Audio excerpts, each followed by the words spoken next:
કે જોઈએ આવી ધોરણ 6 વિષય વિજ્ઞાન ચેપ્ટર નંબર 12 વિદ્યુત તથા પરિપથ. હવે એની અંદર આપણે અગાઉના પીરિયડમાં આપણે શું ભણ્યા એના વિશે થોડીક માહિતી મેળવી. આપણે સૌથી પહેલા વિદ્યુત શું છે એ જોઈશું. ત્યાર પછી આપણા ઘરે વીજળીનો પુરવઠો જ્યાંથી આવે છે એ વખતે વિદ્યુતનો પુરવઠો જો ઠપ થઈ જાય તો કેટલાક ઉપકરણો એવા છે કે જેને આપણે ચલાવી શકીએ છીએ. અમુક પ્રકારના સાધનો મળે તો જેની અંદર સમાવેશ થાય છે ટોર્ચનો. તો કે ટોર્ચની અંદર શું આવેલું હોય છે તો કે જ્યારે પણ આપણે ટોર્ચ ચાલુ કરીએ એની અંદર આપણે કોઈ પણ સેલ કે પાવર રાખેલો હોય છે. તો એને આપણે વિજ્ઞાનની પરિભાષામાં શું કહીએ છીએ? આપણે વિદ્યુત કોષ કહીએ છીએ.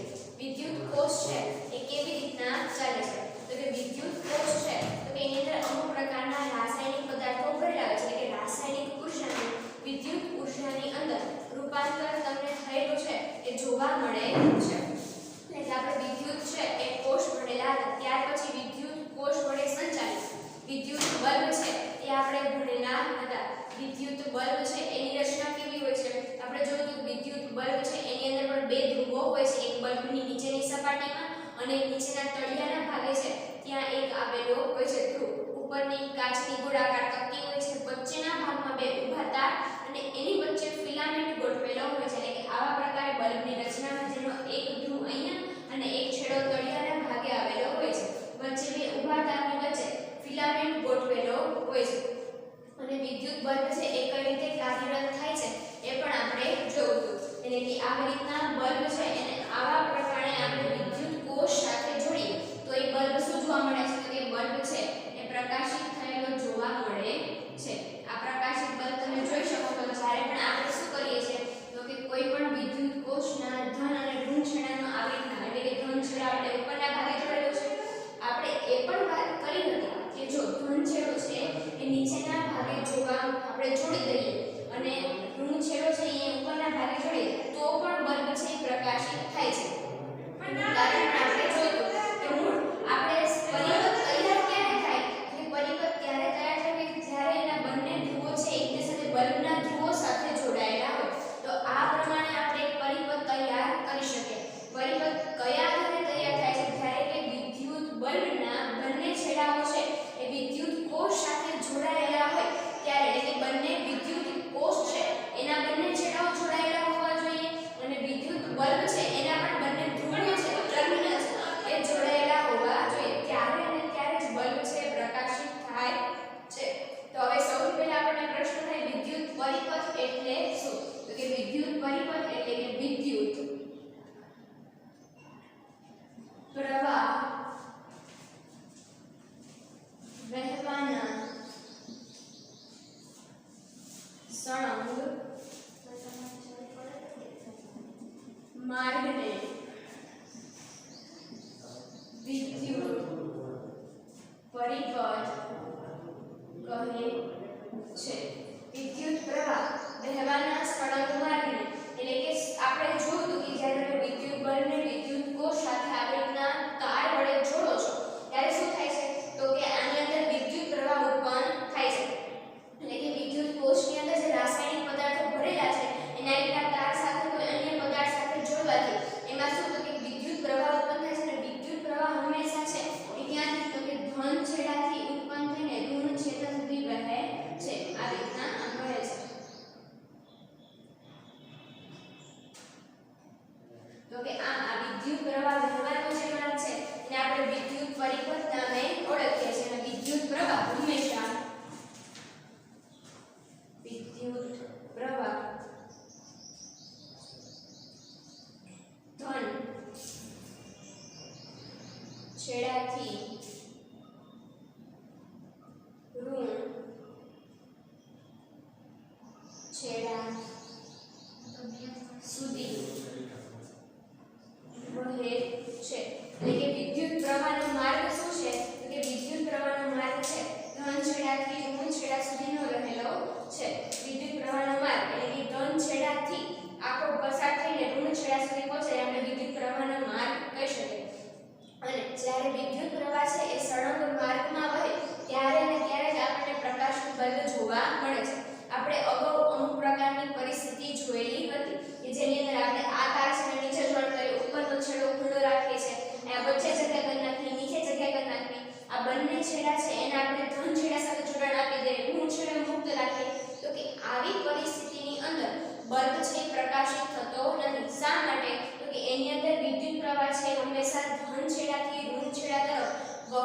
પામવો જોઈએ. હવે બલ્બ વહન પામતો નથી અને કોઈને કોઈ કારણસર શું કરેલું છે તો કે કોઈને કોઈ કારણસર ત્યાંથી એનો વિદ્યુત પ્રવાહ છે એ સળંગ માર્ગે વહી શકતો નથી.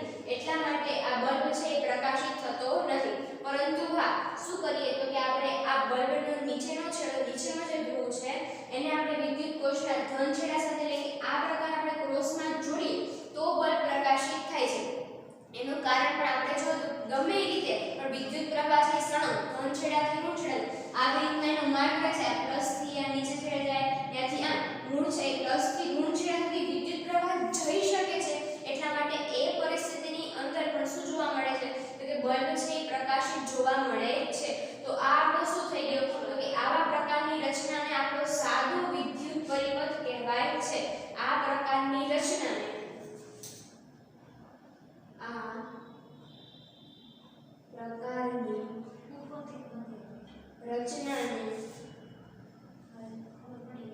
સાદો પરિપથ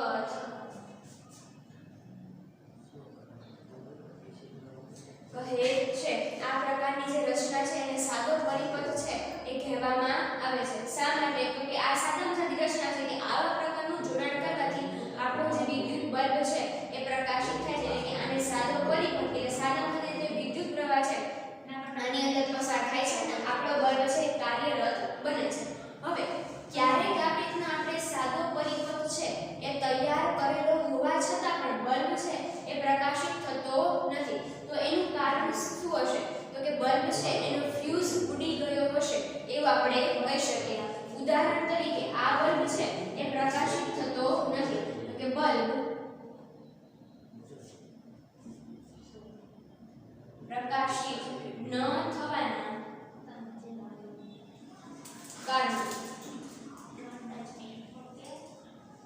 હવે કોઈ કારણસર આપણે સાદો પરિપથ તૈયાર કરેલો છે છતાં પણ છે એ બલ્બ પ્રકાશિત થતો નથી. તેનું કારણ શું હોઈ શકે તો કે એના ઘણા બધા કારણો હોઈ શકે. પહેલું કારણ છે કે આપણે વિદ્યુતનો સાદો પરિપથ આવા પ્રકારે તૈયાર કરી નાખ્યો. આવા પ્રકારે સાદો પરિપથ તૈયાર કર્યા પછી પણ બલ્બ પ્રકાશિત ન થાય તો એનું એક કારણ હોઈ શકે છે કે આપણે જે વિદ્યુત કોષ છે તો કે વિદ્યુત કોષ શેના વડે ચાલે છે તો કે વિદ્યુત કોષ છે રાસાયણિક પદાર્થો વડે ચાલે છે. કદાચ એની અંદર રાખાયેલા બધા જ રાસાયણિક પદાર્થો વપરાઈ ગયા હોય જૂનો સેલ તમે રાખેલો હોય તો કે આવી પરિસ્થિતિની અંદર તમે આ રીતના સરખું જોડાણ આપો છતાં પણ બલ્બ પ્રકાશિત થતો નથી. એટલે કે વિદ્યુત કોષ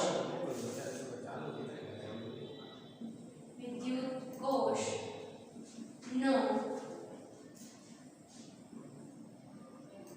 રાસાયણિક વપરાય ગયો હોય વિદ્યુત કોષનો રાસાયણિક પદાર્થ છે એ વપરાઈ ગયો હોય એ પરિસ્થિતિમાં આપણે આવો સાદો પરિપથ તૈયાર કરીએ છતાં પણ એ બલ્બ છે પ્રકાશિત થતો નથી. બીજું કારણ શું હોઈ શકે છે તો કે બીજું કારણ કે આપણે આ જેટલા પણ વિદ્યુત તાર વડે બલ્બ અને વિદ્યુત કોષનું જોડાણ કરેલું છે ક્યાંક વિદ્યુત તારનું જોડાણ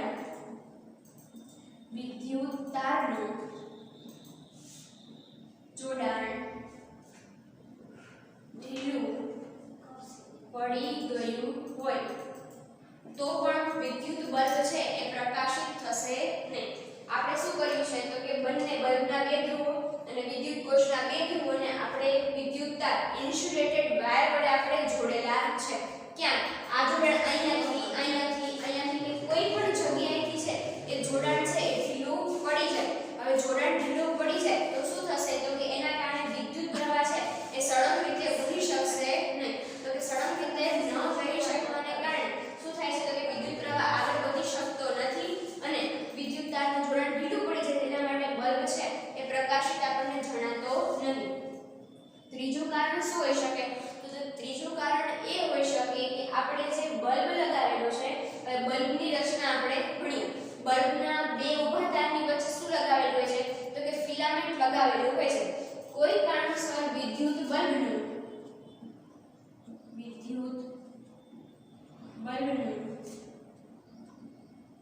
ફિલામેન્ટ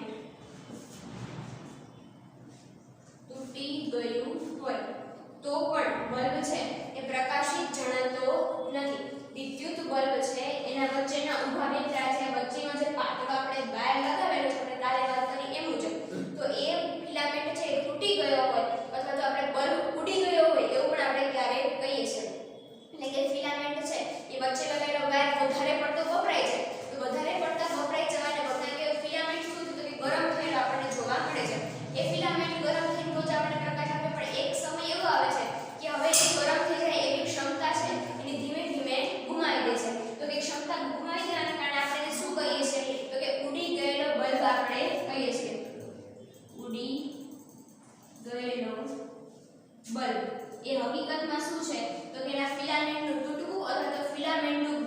વપરાશકારક થઈ જવું. ફિલામેન્ટને આપણે અતિ ઉપયોગ કરી લીધો જેના કારણે ફિલામેન્ટ છે એ ઉડી ગયો હોય જેને આપણે ફ્યુઝડ બલ્બ પણ કહીએ છીએ. તો કે આવી પરિસ્થિતિ જ્યારે હોય ત્યારે આપણે સાદો પરિપથ વ્યવસ્થિત રીતે તૈયાર કરેલો હોય છતાં પણ આપણને બલ્બ છે એ પ્રકાશિત જોવા મળતો નથી.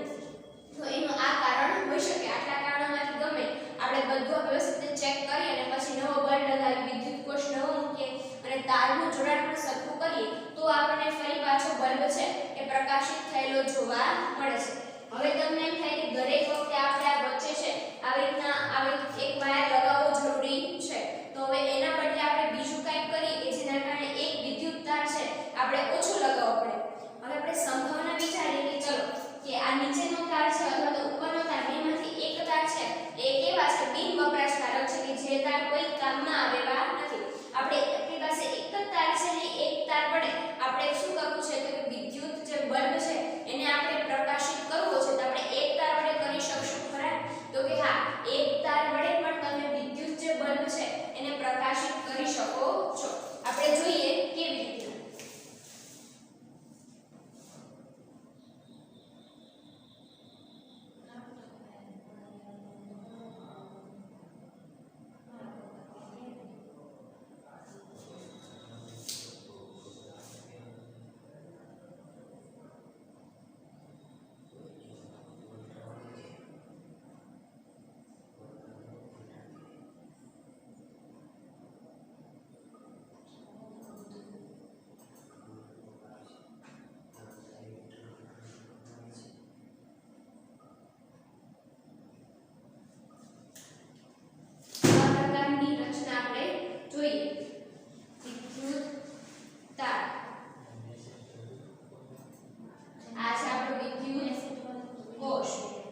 શકો, એટલે કારણ કે બાકીની પરિસ્થિતિમાં તો બલ્બ પ્રકાશિત થવાનો નથી.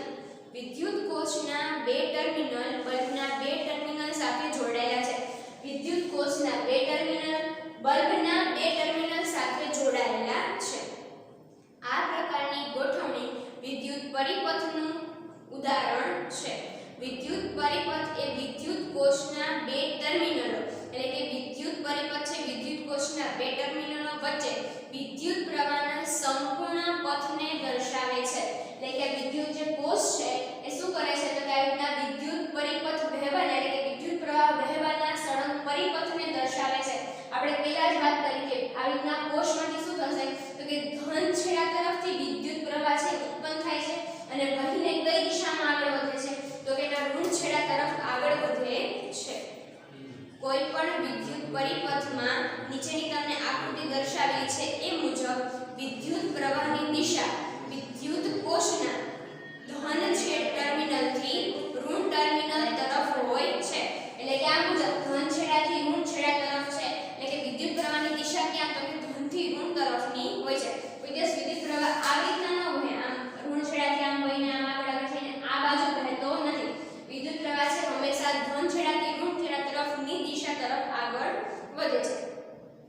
ત્યાર પછી છે કે બલ્બના ફિલામેન્ટથી લઈને વિદ્યુત પ્રવાહ પસાર થાય છે ત્યારે આ બલ્બ પ્રકાશિત થાય છે. એટલે કે જ્યારે પણ વિદ્યુત પ્રવાહ ઉત્પન્ન થશે એ ક્યાંથી તો કે ધન છેડાથી ઋણ છેડા તરફ વહેશે અને વચ્ચે એના માર્ગમાં આપણે બલ્બ મૂકેલો છે એટલા માટે બલ્બ છે પ્રકાશિત થાય છે. અથવા તમે શું કરશો તો બીજા જ એક બે છેડાની સાથે સીધા જોડી દેશો તો શું થશે તો કે બલ્બ પ્રકાશિત નહીં થાય પણ વિદ્યુત કોષની અંદર ભરેલો રાસાયણિક પદાર્થ છે એ વપરાઈ જવા માંડે છે. ક્યારેક વિદ્યુત બલ્બ વિદ્યુત કોષથી જોડાયેલો હોવા છતાં પ્રકાશિત થતો નથી. એટલે કે વિદ્યુત બલ્બ છે એ વિદ્યુત કોષ સાથે જોડાયેલો હોય તો પણ પ્રકાશિત થાય નહીં. તો એનું કારણ શું હોઈ શકે? આપણે આ રીતના આખો સાદો પરિપથ તૈયાર કરી નાખ્યો છતાં પણ છે એ વિદ્યુત બલ્બ ચાલુ થતો નથી. એનું કારણ શું હોઈ શકે તો કે એવું બલ્બના ફ્યુઝ થવાથી એટલે કે બલ્બના ઉડી જવાથી આપણે સાદી ભાષામાં શું કહીએ બલ્બ ઉડી ગયો છે. ફ્યુઝડ બલ્બને એટલે કે ઉડી ગયેલા બલ્બને તમે ધ્યાનથી જો એટલે કે તમારા ઘરે કોઈ નકામો બલ્બ પડેલો હોય ખાસ કરીને અત્યારે આ બલ્બ ઓછા જોવા મળે છે. જે પેલા પીળો પ્રકાશ ઉત્પન્ન કરતા એવો તમારા ઘરે હજી ક્યાંય બલ્બ હોય એની અંદર જો એ ઉડી ગયેલો હોય તમને શું જોવા મળશે તો કે વચ્ચેના ભાગનો જે ફિલામેન્ટ છે એ તૂટી ગયેલો જોવા મળશે. એટલે કે તેની અંદર ફિલામેન્ટ અખંડિત એટલે કે આખો તમને જોવા મળે છે તો કે ના બલ્બ કામ નહીં કરતો તો એની અંદર તમને જે ફિલામેન્ટ છે એ આખો જોવા મળતો નથી. વિદ્યુત બલ્બ ઘણા કારણોથી ફ્યુઝ થઈ શકે છે. એમાંનું એક કારણ છે ફિલામેન્ટનું તૂટી જવું. ફ્યુઝ એટલે કે આ ફિલામેન્ટ છે એ તૂટી જવાનું એટલે કે બલ્બ ઉડી જવાનું કારણ શું હોઈ શકે તો પહેલું કારણ છે કે એ ફિલામેન્ટ છે એ તૂટી જવું. ક્યારેક કેવું થાય કે ક્યારેક આપણા ઘરે તમે સાંભળ્યું હશે કે વધારે પડતો પાવર ડીમ લાઇટ છે ક્યારેક વધારે પડતો વિદ્યુત પ્રવાહ વહી જાય તો કે વધારે પડતો વિદ્યુત પ્રવાહ છે એ પણ આ ફિલામેન્ટ છે એ સહન કરી શકતો નથી અને એ પરિસ્થિતિમાં પણ આ બલ્બ છે એ કામ કરતો અટકી જાય છે. બલ્બનો ફિલામેન્ટ તૂટી જવાથી વિદ્યુત કોષના ટર્મિનલો વચ્ચે એટલે કે ધ્રુવો વચ્ચે વિદ્યુત પ્રવાહનો પરિપથ તૂટી જાય છે. કારણ કે અહીંથી આ ફિલામેન્ટ બધે તૂટી ગયો તો વિદ્યુત પ્રવાહ આમથી આમ અંદરથી આમ આગળ વધશે પણ આ વચ્ચેનો તૂટી ગયો તો પછી ત્યાંથી વિદ્યુત પ્રવાહ છે એ આગળ વધી શકશે નહીં જેના કારણે એ બલ્બ પ્રકાશિત તમને જોવા મળશે નહીં. ત્યાર પછી જો આપણે આ બાજુ નીચેની તરફ કરી છે એવી તમને પ્રવૃત્તિ 3 આપેલી છે કે એક ટોર્ચ માટેનો બલ્બ તથા તારનો ટુકડો લો. ટોર્ચ માટે નાનો બલ્બ અને તમારે તારનો ટુકડો લેવાનો છે. પહેલાની જેમ તાર બંને છેડાથી પ્લાસ્ટિકને દૂર કરો.